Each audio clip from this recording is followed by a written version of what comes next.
સવારમાં ઉઠશે એટલે કોલગેટ થી બ્રશ કરશે, જીલેટ થી શેવ દાઢી કરશે, જીલેટની બ્લેડ થી દાઢી કરશે, પછી ઓલ્ડ સ્પાઇસ નું આફ્ટર શેવ લોશન લગાડશે, લક્સ કંપનીના સાબુથી નાવા જશે, જોકીના અંતરવસ્ત્રો પહેરશે, લીનું જીન્સ પહેરશે, પોલોનું ટી શર્ટ પહેરશે, નાસ્તામાં મેગી અને નેસ્લેની કોફી લેશે, પછી સેમસંગ કે આઈફોનનો મોબાઈલ વાપરશે, અને પછી રેબનના ચશ્મા પહેરી, શૂઝ રીબોક કંપનીના પહેરી, અને પછી રાડોની ઘડિયાળ પહેરી અને કોઈક મલ્ટીનેશનલ કંપનીમાં નોકરીએ જશે. ત્યાં નોકરી કરતા કરતા પાછો HP નું કે લેનોવોનું લેપટોપ ઉપર એ કામ કરશે. એ કામ કરતા કરતા બપોરે મેકડોનાલ્ડની શોપમાંથી જમવાનું મગાવશે, અને પછી સાથે કોક અથવા તો પેપ્સી પીશે, અને એ પીતા પીતા પછી જમવાનું પતાવીને સાંજે ઘરે આવશે ત્યારે છોકરાઓ હાટું લેયર્સની વેફરનું પેકેટ લાવશે.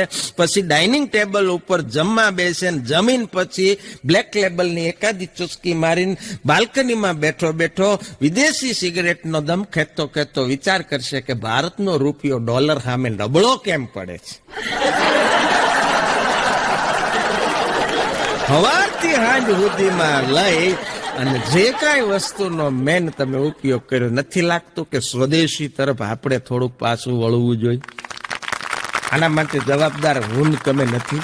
હાસ્યની સાથે આ એક નાનકડી એવી માર્મિક ટકોર સમાજ માટે